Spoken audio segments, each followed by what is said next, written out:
যতই যাত্রাবাড়ি থানার সামনে আসে, কাছাকাছি আসে, ততই সে গুলির তীব্রতা, সাউন্ড গ্রেনেড, মাঝে মধ্যে হেলিকপ্টার আসতো, এসে হয় গুলি চালাতো, তা নাহলে সাউন্ড গ্রেনেড দিত। আমার এই পাশ এই দিকে এবং পা অজুরে রক্ত ঝরছে। আর যে আওয়ামী সশস্ত্র সন্ত্রাসী ছিল তাদেরকে অল্প কিছুক্ষণের মাঝেই তাড়িয়ে দিতে সক্ষম হই। এই স্পটে দাঁড়িয়ে আপনি দেখবেন যে আমি কর্মীদের বলছি যে না, থানা আক্রমণ করা যাবে না। আমাদের বোনদের উপর নৃশংসতম, ইতিহাসের বর্বরতম হামলা নজির হয়ে রয়েছে সে 15ই জুলাই আমাদের নারী শিক্ষার্থীদের উপর যে হামলা, এবং সারা দেশেই শিক্ষা প্রতিষ্ঠানগুলোতে হামলা চালায় ছাত্রলীগ। 18 জুলাই সেদিন ছিল কমপ্লিট শাটডাউন। সেই কমপ্লিট শাটডাউনের পক্ষে সর্বপ্রথম সকাল 9টায় আমার নেতৃত্বে ছাত্রদল কেন্দ্রীয় সংসদের একটি বিক্ষোভ মিছিল অনুষ্ঠিত হয়, এবং সেই মিছিলের আমরা শান্তিনগর মোড় থেকে কাকরাইল মোড় অবরোধ করে আমরা প্রধান বিচারপতি ভাসভবন পর্যন্ত গিয়ে শেষ করি 20 জুলাই। এটুকু নিয়ে নিতে সক্ষম হয়েছে, কিন্তু সন্ধ্যা পর্যন্ত, কিন্তু রাত পর্যন্ত ঢাকা ডেমরা সড়ক, যেটা মানে যাত্রা থানার পেছন সাইড, এটা কিন্তু আবার ছাত্র জনতার দখলে ছিল। Pick your card, tap and go. Universe. Sign up for PathaPay. PathaPay, your universe, your way. এই সেই যাত্রাবাড়ি থানার সামনে এই যে স্পট, এই স্পটে দাঁড়িয়ে আপনি দেখবেন যে আমি ছাত্র জনতা, মাদ্রাসা শিক্ষার্থীদের এবং ছাত্র দলের আপামর নেতাকর্মীদের বলছি যে না, থানা আক্রমণ করা যাবে না, কারণ আমরা সশস্ত্র সন্ত্রাসীকে তাড়িয়ে দিয়েছি, তারা আশেপাশেই রয়েছে। এখন যদি পুলিশ আক্রমণ চালায় তাহলে আপনি দেখেন এই যে পদ্মা নামে এখানে একটা হোটেল আছে, এই হোটেলে সশস্ত্র সন্ত্রাসীরা লুকিয়েছিল। সে সময় অনেক অস্ত্র এখানে পাওয়া গেছে।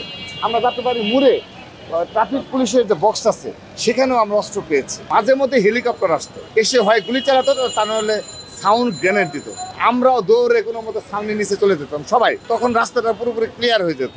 আবার যখন হেলিকপ্টার চলে যেত আমরা আবার রাস্তায় উঠতাম সবাই, এটা হলো নিয়ম ছিল। 4 আগস্ট 2024 সকালবেলা আমরা যখন দুনিয়া কলেজের সম্মুখে আসি, তখনই আমরা জানতে পারি যে যাত্রাবাড়ি মোড়ে শুধুমাত্র যে ঢাকার সশস্ত্র সন্ত্রাসীরা রয়েছে তারাই নয়, দক্ষিণবঙ্গের অর্থাৎ মাদারীপুর, আপনার শরীয়তপুর, গোপালগঞ্জ, খুলনা, বাগেরহাট, এই অঞ্চলের আওয়ামী লীগের যারা সশস্ত্র সন্ত্রাসী রয়েছে তারাও এই যাত্রাবাড়ি মোড়ে স্পটে অবস্থান নিয়েছে। এখানে সেই 4 আগস্ট দুপুরে ইতিহাসে নৃশংসতম হত্যাযোগ্য ঘটনা হয়। এখানে পুলিশ নৃশংসভাবে গুলি চালায় এবং অসংখ্য ছাত্র জনতা শাহাদাত বরণ করে। 5 আগস্ট খুনি হাসিনা পালিয়ে যাওয়ার পরও দুপুর 2টার পর যে নৃশংস হত্যাযজ্ঞ হয়েছে সেগুলো আমরা, বিশেষ করে আমি আমার অভিজ্ঞতা থেকে বিগত সময় বলার চেষ্টা বলেছি যে আমার এই পাশ এই দিকে এবং পা অজুরে রক্ত ঝরছে, এবং এটি চরমভাবে ক্ষত বিক্ষত, অনেক রক্ত ঝরছে। আমরা যখন কাজলা ব্রিজ হয়ে নিচে নেমে আসছি, যত সামনে আসছি যাত্রাবাড়ি থানার সামনে, তত বেশি গুলির শব্দ শুনছি, এবং এখান থেকে সাধারণ ছাত্র আরও দৌড়ে ওইদিকে যাচ্ছে। তো আমরা সত্যিকার অর্থে ওই ভিড়ে ওই মোড়ের কাছে আর আসতে পারিনি। তখন আমরা ছাত্র দলের নেতৃত্বে, ছাত্র দলের নেতাকর্মীদের নেতৃত্বে, এবং এখানে অবশ্যই ছাত্র জনতা এবং মাদ্রাসা শিক্ষার্থীরা আমাদের সাথে অংশগ্রহণ করেছে। আমরা একটা বিশাল মিছিল নিয়ে আমরা কাজলা ব্রিজ পার হয়ে ইপোবালি মৎস্যরথ পার হয়ে আমরা যাত্রাবাড়ির যে মোড়ে যে আওয়ামী সশস্ত্র সন্ত্রাসী ছিল তাদেরকে অল্প কিছুক্ষণের মাঝেই তাড়িয়ে দিতে সক্ষম হই।